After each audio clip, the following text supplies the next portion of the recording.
تم نے بم کی طاقت سے دنیا میں کیا, بہت سی یورپ کے کنٹریز ہیں نشہ لیگل ہے, آپ کا بچہ نشہ کر رہا ہے, بچے کو نہیں روک سکتے, چرس پی رہا ہے نہیں روک سکتے آپ, اس کو شیلٹر کون دے گی؟ اسٹیٹ شیلٹر دے گی. تو حضرت مفتی تقی صاحب نے بڑی پیاری بات کی کہ اگر تم نے بموں سے یہ گند دنیا میں سود کے نظام میں جکڑ دیا, تو ہم نے اخلاق اگر تلوار سے نماز پھیلا دی, ماں باپ کی اطاعت اور فرما برداری پھیلا دی, اور ہم نے تلوار کی طاقت سے رمضان پھیلا دیا, زکاتوں کا نظام پھیلا دیا, اور پردہ دنیا میں پروموٹ کر دیا, تو اس میں کون سا ایسا شرمندہ ہونے کی بات ہے؟ ٹھیک ہے نا. اسلام کا جہاد کا فلسفہ فساد کے لیے نہیں ہے, دنیا سے فساد کو ختم کرنے کے لیے. تو اللہ تعالیٰ کیا فرماتے ہیں کہ ہاں, تو اب کیا ہوا, نبی صلی اللہ علیہ وسلم نے اسباب کی دنیا میں ارادہ کیا کہ بھئی ہمارے معاشی حالات بہت خراب ہیں, تو ہم کیا کرتے ہیں, شبخون مارتے ہیں. تجارتی قافلہ آ رہا ہے, جا کے اس پہ چڑھائی کرتے ہیں اور ان سے تجارتی مال لے کے آ جاتے ہیں. کوئی معاہدہ, ہاں معاہدہ ہونا ملکوں کے, آج کل آپس میں کیا چل رہے ہیں, معاہدے چل رہے ہیں. ایسا نہ کوئی برطانیہ کا ٹرک یہاں سے گھوم رہا ہو, آپ 313 افراد لے جا کے شبخون مار دیں. وہ تو آپ سے ایگریمنٹ کر کے آیا ہے نا, ایگریمنٹ کر کے آیا ہے.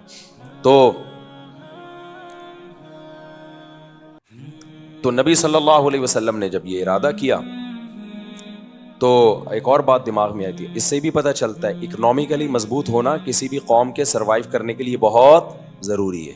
پتہ ہے آپ کو, آپ حیران ہوں گے, ہمارے نبی کی سیرت پڑھیں نا اگر, اصل بات ہے کہ سیرت کون سے چشمے سے پڑھتے ہیں آپ. نبی صلی اللہ علیہ وسلم نے فرمایا میری ہر بات آگے پہنچایا کرو, صحیح حدیث ہے. فرمایا رب مبلغ اوعى من سامع, اور ایک حدیث میں آتا ہے رب حامل فقہ غیر فقیہ. بہت سے لوگوں کے پاس علم ہوتا ہے, علم کو سمجھنے کے لیے جو دماغ چاہیے وہ دماغ نہیں ہوتا. ایک ہی حدیث کی تشریح ایک عالم کر رہے ہوتے ہیں, عجیب ہوتی ہے, دوسرا کرتا ہے تو آدمی حیران ہو جاتا ہے, یار کتنی اہم چیزیں اس حدیث کے اندر انہوں نے نکال کے پیش کی ہیں.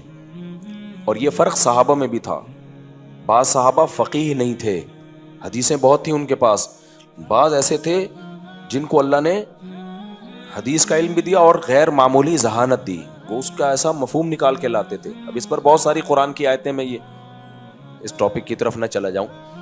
تو اس لیے ہم نے علماء سے سنا ہے کہ سیرت کو اگر کوئی صحیح چشمہ لگا کے دیکھ لینا, تو مسلمان کو پیغمبر کی سیرت کے علاوہ کہیں اور جانے کی ضرورت ہے ہی نہیں. ہو یہ رہا ہے کہ سیرت جس چشمے سے دیکھی جا رہی ہے نا, وہ اپنے مطلب والا چشمہ ہے, وہ ایک آنکھ بند کر کے دیکھا جاتا ہے.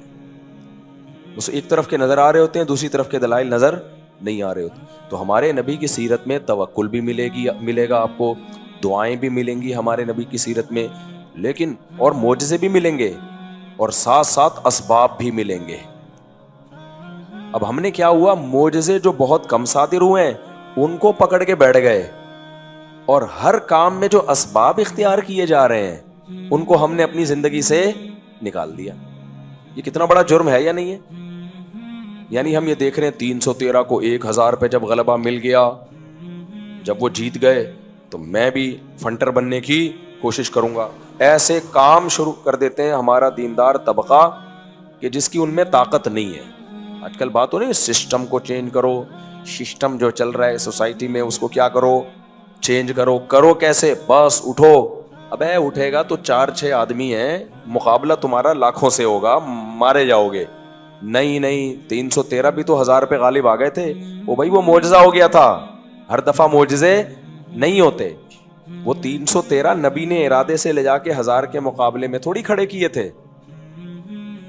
313 تجارتی قافلے کے لیے ٹھیک تھے, 1000 سے لڑنے کے لیے ٹھیک نہیں تھے. وہ تو اللہ کی طرف سے ہو گیا انتظام. اب وہاں بدر سے کیسے واپس جاتے؟ اب جب آ گئے ہیں تو وہ تو بھڑ گئے نا. تو اللہ کہتے ہیں میں نے زبردستی بھڑوا دیا تمہیں, یعنی ایسے ماحول پیدا کر دیا کہ تمہیں بھڑنا پڑا ان سے. کیوں؟ میں چاہتا تھا کہ اس جنگ میں تمہیں فتح دوں اور یوم الفرقان قرار دے دوں. اس دن گھر کو صاف پتہ چل جائے گا کہ اللہ ان کے ساتھ نہیں ہے, اللہ کس کے ساتھ ہے, تمہارے ساتھ ہے. لیکن ہمارے نبی کی جہاد کی سیرت میں آپ جب بھی دیکھیں گے گراؤنڈ ریئلٹی کو دیکھ کے فیصلے کیے جا رہے ہیں, فرشتوں کے انتظار میں فیصلے نہیں کیے جا رہے. جب فیصلے کر لیے گراؤنڈ ریئلٹی کو دیکھ کر، پھر تسلی کے لیے فرشتوں کی مدد بھی ہو رہی ہے اور فرشتوں کی خوشخبریاں بھی سنائی جا رہی ہیں۔ آج ہمارے دیندار لوگوں کی زندگی سے سیرت کا یہ والا پہلو کیا ہو گیا ہے، نکل گیا۔ ایک اور مثال دے کے پھر جلدی سے اس صورت کی طرف آتا ہوں۔ دیکھو غزوہ خندق میں چاروں طرف سے لشکروں نے حملہ کرنے کا پروگرام بنایا کہ نہیں بنایا؟ ہمارے نبی نے اسباب اختیار کیے۔ آپ نے یہ نہیں فرمایا کوئی بات نہیں، تم دیکھنا کہ میں پانی کے چشمے میں ہاتھ ڈالوں گا، پانی پھوٹ پڑے گا، دودھ کا ایک پیالہ سب کے لیے کیا ہو جائے گا، کافی ہو جائے گا، کوئی مسئلہ نہیں ہے، یہ مدد اللہ کی آئے گی اور سب اسلحہ پہنو اور مقابلے کے لیے کود پڑو۔ جب 313 کو 1000 پہ اللہ غالب کر سکتا ہے، بدر تو پہلے ہوئے نا، احزاب تو بعد میں ہوئی ہے، تو ان لشکروں سے کیا لینا دینا، بس کود پڑو۔ صحیح ہے نا؟ مدد کہاں سے اترے گی؟ بدر میں بھی تو فرشتے اترے تھے، یہاں بھی اتر جائیں گے۔ نہ بھائی، وہ کام فرشتے اتارنا کس کا ہے؟ اللہ کا۔ آپ فرشتوں کی امید پہ نہ بیٹھے رہیں، آپ کا کام ہے کہ چاروں طرف سے لشکر حملہ کر رہا ہے، پہلی کوشش تو کریں کوئی ایسے مذاکرات ہو جائیں کہ یہ حملہ کرے ہی نہیں۔ دشمن جب طاقتور ہو تو اس سے لڑا نہیں جاتا، بہت زیادہ طاقتور ہو تو اس سے لڑا نہیں جاتا، جنگ کو ٹالنے کی کوشش، جیسے صلح حدیبیہ میں کیا آپ نے۔ بھئی 1400 ہیں، یہ کہاں اتنے لوگوں سے، اور موت پہ بیعت تو ہو چکے ہیں، جذبہ بہت اچھا ہے، لیکن اگر یہ سارے ہی شہید ہو گئے تو اتنے مخلص لوگ تو میرے پاس بچیں گے کون پھر؟ تو وہاں آپ نے کیا کیا؟ جنگ کو ٹالا۔ احزاب میں ٹال نہیں سکتے تھے کیونکہ مشرکین بغیر معاہدے کے کود پڑے تھے، سارے عرب قبائل جمع ہوئے، انہوں نے بولا بھائی اب یہ روز روز کی جنگوں سے جو ہے بات بن نہیں رہی ہے، ایک ہی دفعہ میں کیا کرو، جب چاروں طرف سے حملہ ہوگا تو کہاں بچ سکتے ہیں یہ لوگ۔ اب وہاں تو مذاکرات کا کوئی آپشن تھا ہی نہیں، پھر کیا کیا گیا؟ اب اسباب اختیار کیے جا رہے ہیں۔ آپ صلی اللہ علیہ وسلم نے بلایا لوگوں کو، صحابہ کو، بھائی مشورہ دو کیا کرنا ہے، حالانکہ آپ پر وحی نازل ہوتی تھی، آپ کو مشوروں کی کیا ضرورت تھی، لیکن آپ یہ کیوں کر رہے ہیں؟ اس لیے کہ قیامت تک وحی نازل نہیں ہوگی۔ امت جب اس سچویشن میں آئندہ کبھی آئے گی تو اوپر سے جبریل تھوڑی آ کے بتائیں گے کیا کرنا ہے، تو میں ایسا پیکج امت کو دیکھ کے جاؤں جو قیامت تک بولو چلے، ایسا پیکج دے کے جاؤں نا۔ اور وہ پیکج کیا ہے؟ مشورہ، جلد بازی نہ کرو، اپنی رائے پر امیر اعتماد نہ کرے۔ ہمارے نبی سے زیادہ ذہین کوئی ہو سکتا تھا، لیکن آپ نے اپنی رائے پہ اعتماد نہیں کیا کہ بس جو میری سمجھ میں آ رہا ہے میں وہ کروں گا، تم سب چپ بیٹھے رہو۔ آج کل کیا ہوتا ہے، جو میں کہہ رہا ہوں نا چپ، یہ سٹائل چل رہا ہوتا ہے آج کل۔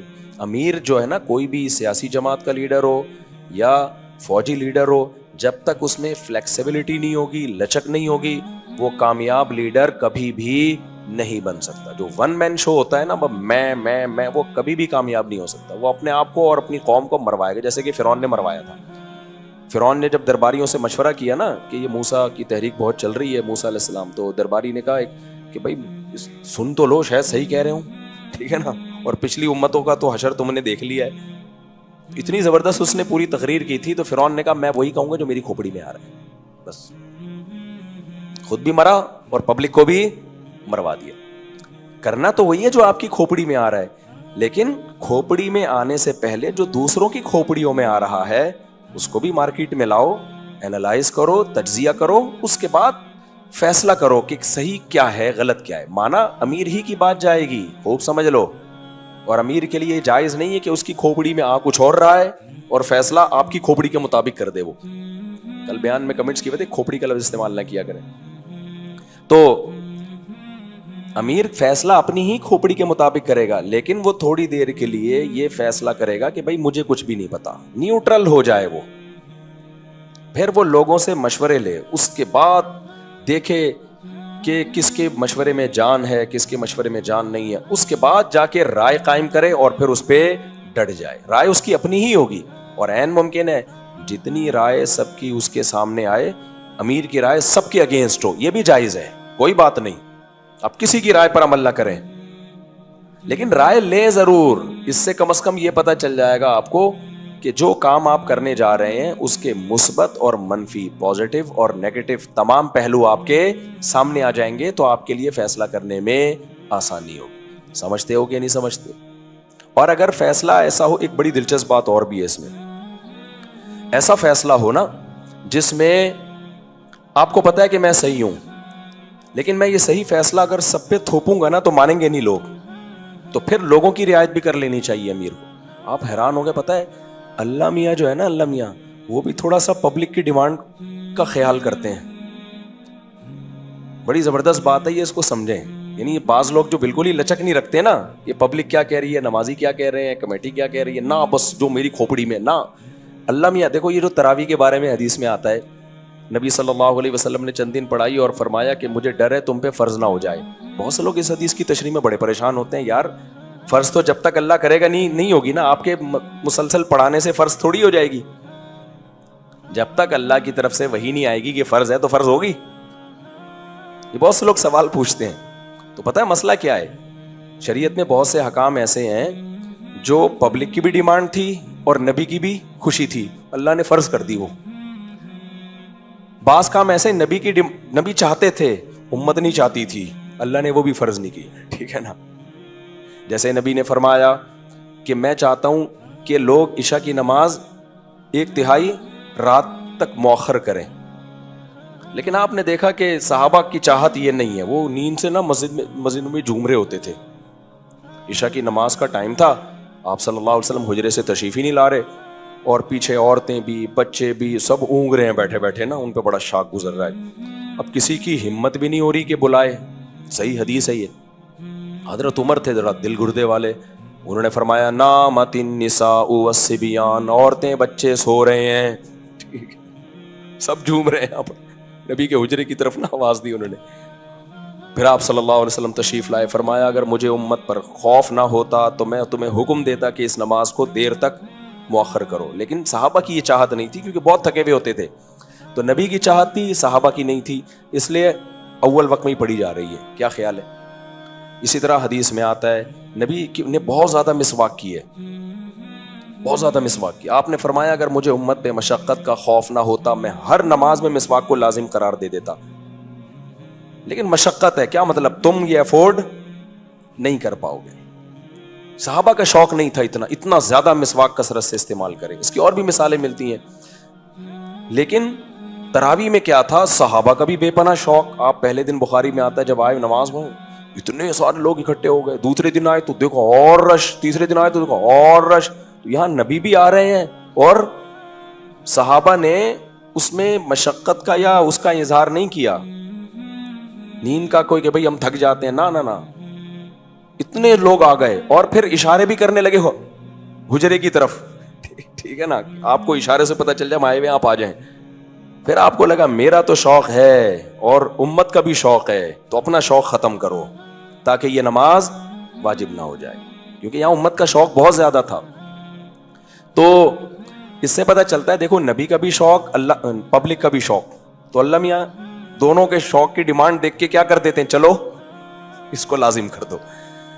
تو اللہ تو بادشاہ ہے، جب وہ بھی آپ کی اور ہماری ڈیمانڈ کا خیال کرتا ہے. اور بھی قرآن میں کچھ احکام ایسے ہیں جس سے پتہ چلتا ہے اللہ ہماری ڈیمانڈ کا خیال کرتا ہے. جیسے میں بار بار ایک آیت پیش کرتا ہوں نا، قرآن کہتا ہے بیوہ عورت کو عدت میں پیغام مت بھیجو، لیکن پھر اللہ نے فرمایا علم اللہ انکم ستذکرونہن، اللہ کو پتہ ہے تم باز نہیں آؤ گے، تمہارے دل میں خیالات پیدا ہوں گے، چلو گول مول طریقے سے پیغام بھیج سکتے ہو. یہ میں ان لوگوں کو بتا رہا ہوں جو لیڈر بنتے ہیں یا گھر کے سربراہ بنتے ہیں اور چنگیز خان بن کے گھر پہ حکومت کرتے ہیں. دیکھتے ہی نہیں کہ ماتحتوں کی ڈیمانڈ کیا ہے، وہ کس چیز سے خوش ہو رہے ہیں. چلو بچہ روزانہ پابندی سے اسکول جاتا ہے، آج اس کا دل چاہ رہا ہے ٹلہ مارنے کا، تو نے کیا اس کو آئنسٹائن بنانا ہے؟ تو چھوڑ دے، ایک دن ٹلہ مارنے دے اس کو. کیا خیال ہے بھائی؟ ایسے بچوں کو کھینچ کے رکھا ہوا ہے کہ بس سارے یہی اسی گھر سے جو ہے نا ساری سائنسدان پیدا ہوں گے، سارے چارٹرڈ اکاؤنٹنٹ یہیں سے پیدا ہوں گے. تو بیلنس لے کے چلنا چاہیے اس میں. آپ مسجد کے صدر ہو، تھوڑا سا سب کے جذبات کا خیال کرو. آپ امام ہو تو آپ کو مقتدیوں کا بھی تھوڑی سی رعایت کرنی چاہیے. بعض امام کیا کر رہے ہوتے ہیں؟ نمازوں میں لیٹ آ رہے ہوتے ہیں. جب ان کو بولا یار ایک دن ہوتا ہے 2 دن ہوتا ہے، کیا ہوا تم شادیوں میں آدھے آدھے گھنٹے انتظار نہیں کرتے کیا بارات میں؟ ابے بھائی وہ کھانا ہے یار, اس میں تو 6 مہینے بھی انتظار کر لیں گے جا کے. آپ اس کو نماز پر قیاس کر رہے ہو جو 5 ٹائم پر, چلو کبھی ہو جاتا ہے, کبھی عوام کو چاہیے امام کا خیال کر لے یار آج اتفاق سے کیا ہو گئے, لیٹ ہو گئے. لیکن ہر وقت ایک صاحب نے مجھے کہا کہ ہماری مسجد کے امام ہر نماز میں لیٹ ہیں, 2-3 منٹ لازمی لیٹ ہیں. یہ غلط ہے بھائی, تو پبلک کا خیال کر لو تھوڑا سا یار. بعض چیزیں صحیح جو ہے نا, بعض چیزیں تو ہوتی ہی غلط ہیں اور بعض صحیح ہوتی ہیں, لیکن ماتحتوں کا تھوڑا سا خیال رکھنا پڑتا ہے. تو اب اللہ سے بڑا کون ہوگا؟ اللہ میاں بھی پبلک کی ڈیمانڈ کا کیا کرتے ہیں, تھوڑا خیال کر رہے ہوتے ہیں کہ چل بھائی جانے دے. ٹھیک ہے, اور بھی مثالیں اس کی. خیر, تو اب کیا ہوا کہ بھائی غزوہ بدر میں تو نبی صلی اللہ علیہ وسلم نے اکنامکلی بھی, میں بتا رہا تھا سیرت کے بہت سے پہلو ہمیں بڑے شاندار ملتے ہیں, سارے پہلو شاندار ہیں.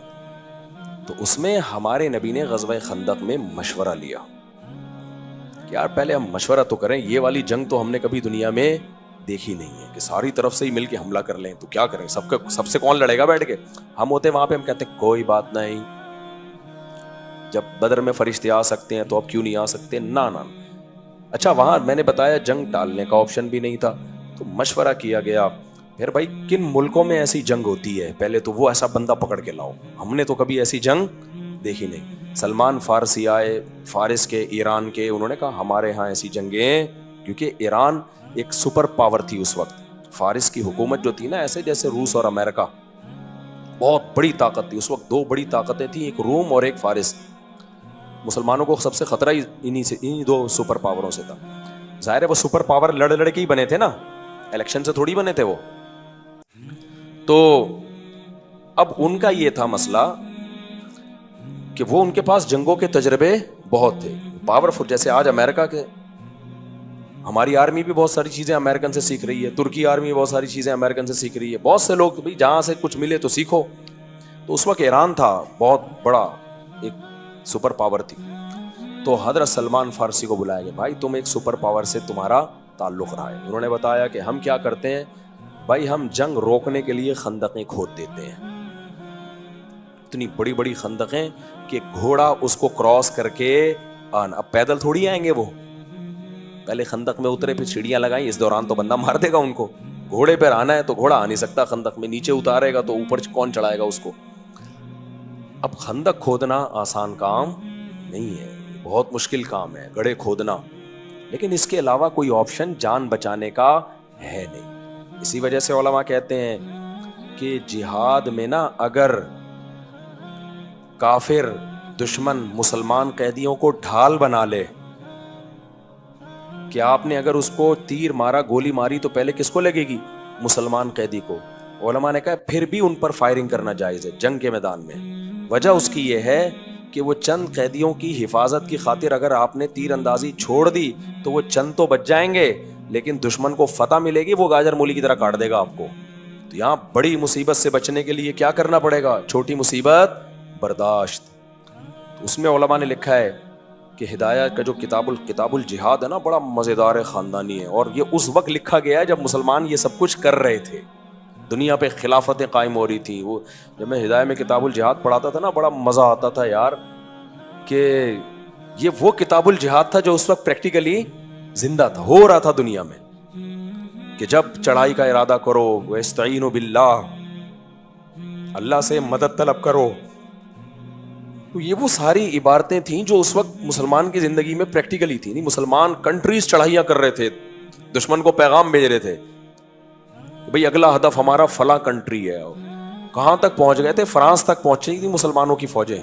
یورپ تو گیا تھا, یورپ کا پروگرام وڑ گیا تھا, بہت دن سے وڑنا نہیں آیا. اٹلی جو ہے نا, اٹلی, آپ کو پتا ہے اٹلی میں پانی پہ ایک جزیرہ ہے, آپ سمجھتے ہو یہ اٹلی والوں نے شو کے لیے بنایا ہوا ہے, شو کے لیے نہیں بنایا ہوا. اٹلی تک مسلمان فاتحین پہنچ چکے تھے. تو یورپ کے جو لوگ ہیں نا, یہ بھاگ بھاگ کے, جو ان کی بڑی روم کی طاقتیں تھیں, یہ سمٹ کے پیچھے ہٹتے جزیروں میں جا کے آباد ہو گئے تھے, پانیوں میں جا کے. کہتے ہیں آج وہاں سائن بورڈ لگا ہوا بھی ہے, میرا دوبارہ اٹلی سفر ہوا, انشاءاللہ وہ میں دکھاؤں گا. تو وہاں جا کے انہوں نے کیا کیا, پھر وہ پانیوں میں جا کے آباد ہوا. وہ مسلمان فاتحین وہاں تک پہنچ چکے تھے, پھر آپس میں لڑ کے سارے علاقے ان کو دے دیے. مسلمانوں کو جو سب سے بڑا مسئلہ ہے نا, مسئلے کو آپ بعد میں جا کے, کیونکہ مسجد میں وہ لفظ استعمال نہیں کر سکتا, مسئلہ کے لیے ایک لفظ استعمال ہوتا ہے, وہ مسئلہ یہ ہے کہ یہ اپنی ہی حکومتوں کو کھاتے ہیں ہمیشہ سے, اور یہ آج سے نہیں, ہمیشہ سے. جب بھی مسلمانوں کے پاس ایک بڑی آرمی تیار ہوئی ہے نا, بہت بڑی فوج مجاہدین کی, اور اس نے علاقے فتح کرنا شروع کیے ہیں, تو فوج میں جب دیکھا فوجی کمانڈر نے کہ بہت پاورفل ہو گیا ہوں میں, تو اس کو بادشاہ سے یا امیرہ سے, خلیفہ سے کوئی اعتراض ہوا, یار یہ ٹھیک نہیں ہے, یہ یوں نہیں کر رہا. تو ٹھیک بھائی صبر کر لے یار, تو چھوڑ دے, وہ ظالم ہے, شرابی ہے, کبابی ہے, جیسا بھی ہے, چھوڑ, یہ اس کا پرسنل معاملہ ہے, نہ میں اس کو ٹھیک کروں گا. ٹھیک کرنے کے چکر میں جب بڑی فوج تیار ہوئی, مجاہدین کو ورغلایا کہ حکومتی بھی ہم کیوں نہیں قبضے میں لیں حکومت, واپس پلٹے, اور وہ جو لڑائیاں ہوئی آپس میں بغاوتوں سے, آیا تو کچھ بھی نہیں, ساری فتوحات کا دروازہ رک جاتا تھا. ہمیشہ سے یہی ہوتا رہا ہے. ہندوستان میں آئے, وہاں بھی یہی ہوا, مختلف ملکوں سے آتے رہے. پھر جب یعنی سب سے زیادہ حکومت کو یہ ڈر ہوتا تھا, ہم نے بڑا لشکر تیار کیا نا, تو یہ ہمیں ہی نہ کھا جائیں. تبھی تو ایجنسیوں میں کیا ہوتا ہے, دیکھتے ہیں نا, جو کوئی تحریک زیادہ طاقت پکڑ رہی ہے, ان کو آپس میں ایجنسیاں لڑوا دیتی ہیں کہ ایسا نہ ہو کل یہ ہمارا ہی باپ بن کے ٹھیک ہے یہ ہمیں ہی کھانا شروع کر دیں. صحیح کرتی ہیں, غلط کرتی ہیں, ایجنسیوں سے جا کے پوچھو. لیکن مسئلہ یہی ہے, سب سے پہلے ہمیں اسٹیٹ کو بچانا ہے. سمجھ رہے ہو, کسی بھی نام سے کوئی اسٹیٹ کو توڑنے کے چکر میں ہے نا, چاہے کوئی بھی لیبل ہو, سمجھ لو یہ ملک کا کبھی بھی خیر خواہ نہیں ہو سکتا. تو ٹوٹی ہیں خلافتیں بھی, اور کیا بیڑا غرق ہوا ہے فتوحات کا. ہمیشہ کبھی غیر مسلموں نے ہمیں نہیں نقصان پہنچایا, ہم ہی جا کے بڑھتے بڑھتے نا, جب کھوپڑی گھومنی شروع ہوتی تھی, خود اپنے ہی حکمرانوں کے خلاف کھڑے ہو جاتے تھے. تو اب دیکھو نبی نے کیسے اسباب اختیار کیے, تو خندقیں کھودی ہیں, پھر اللہ کی مدد بھی آئی ہے. ایک سرید کا پیالہ سینکڑوں کے لیے کافی ہو رہا ہے. تو بدر میں بھی ایسے ہی, تو اب مجبوری تھی بھائی, 313 ہیں تو لڑنا ہے, تو اللہ نے حکم دیا. اللہ نے اب مدد کرنا شروع کی صحابہ کی, جس کو قرآن میں یہاں بیان کیا. پہلی مدد کیا, یہ اذ یریکہم اللہ فی منامک قلیلا ویقللکم فی اعینہم. اللہ نے ان کو دکھایا, مشرکین کو صحابہ زیادہ کر کے دکھا دیے, اور صحابہ کو مشرکین کم کر کے. تبھی جنگ میں نا مورال بلند رکھنا یہ بڑا ضروری ہوتا ہے. حالانکہ 1000 تھے, لیکن ان کو دیکھنے میں کیا لگ رہے تھے, کم, اور یہ 313 تھے, دیکھنے میں کیا لگ رہے تھے,